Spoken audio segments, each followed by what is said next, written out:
Have you ever been out on a date or you're just having a conversation with this woman? Could be a friend, could be a family member, or maybe it's the person that you're having a relationship with and she shit tests you or she disrespects you or she says something that's based on emotions that is not based on fact. So in this video, I'm going to talk about the 3 reasons why to never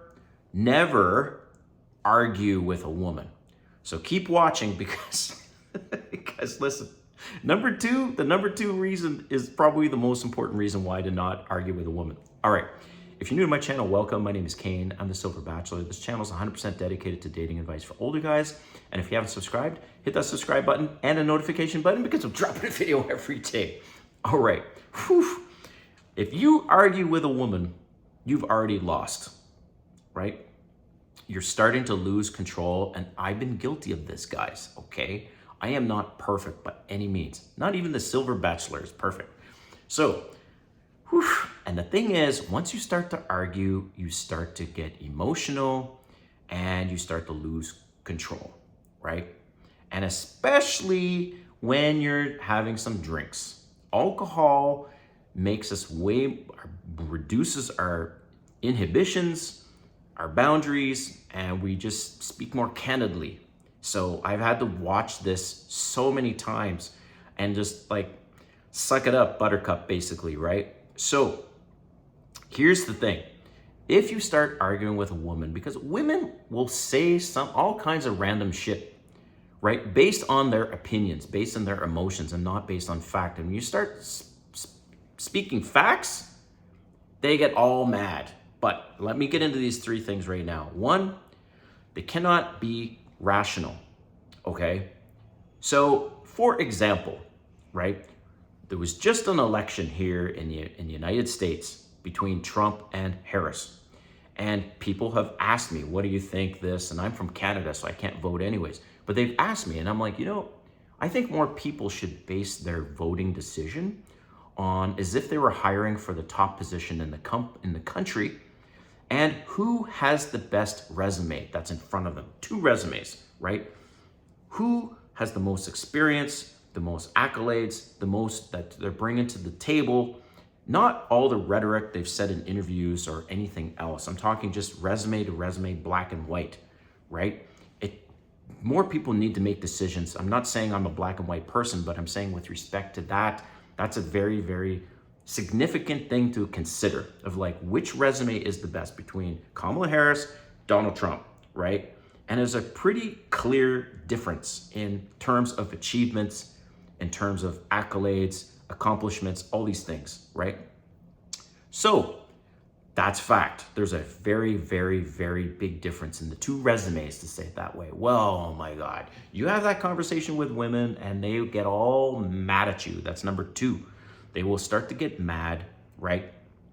And they don't want, it's like they focus on one thing, but yet there's all these other things.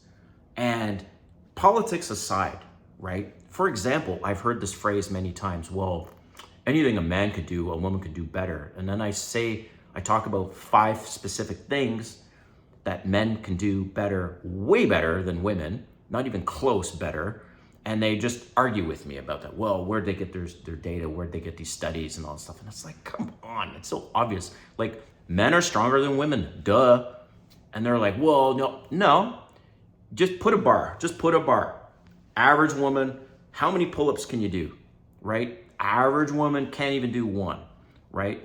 Average man could do 2 to 5. Just men are stronger, point blank. But some women get outright mad at you for stating facts. Okay, so it's just no point in arguing with them. Number 3 is when you start to argue with them, if you're arguing, and let me know in the comments what's happened to you guys, they will start to disrespect you. And when they start to disrespect you, this is the crazy thing. And you bring it to their attention. You say, hey, look, that's not cool. You just disrespected me. How would you feel if I said that to you? They will not take accountability. They will not take responsibility. And this happened to me recently, okay? I'm out with some women, friends, and we got on this topic about makeup. And the one of them gets mad because I'm stating some facts. And not in a disrespectful way, but I'm just saying, hey, look, 99% of women can't walk out of the house without makeup. So what are they? They're wearing makeup to hide something. They're not doing it to accentuate. They're ultimately deep down, it's because they're insecure and they want to hide their imperfections. Oh my God. So the conversation, anyways, I should have backed out of that long ago, but I didn't. And then she started disrespecting me. I told her, I said, hey, look, that's not cool. I don't like that. And then what does she do? Instead of owning it and just going, you know what, you're right, I shouldn't have said that. She goes, well, it's not disrespect, I'm challenging you. What the fuck? So this is what I'm talking about, guys. So there's just no point in arguing. And then you might be thinking, well, Silver Bachelor, then what do I do? Well, this is what I'm going to do. And I suggest you do. And I have done, okay? I'm not perfect.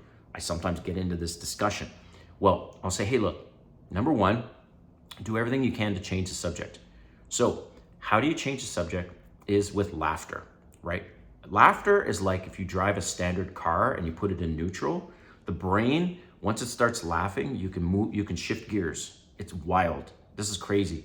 So if you have this heavy conversation and you get the person laughing because you've cracked a joke, you've done something, it's like the brain all of a sudden just goes from serious to like funny, and now you can shift gears and put it in another gear. So in a sense, changing topics. So I need to do this more often because sometimes I just kind of get in the weeds on a topic, right? Because I'm passionate about it.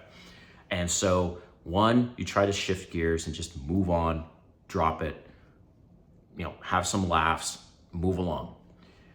If the person starts to become belligerent and they're shit testing you, they're being disrespectful, well, then you remove yourself from the situation. You say, look, we got to change the topic here because now it's getting a little out of control.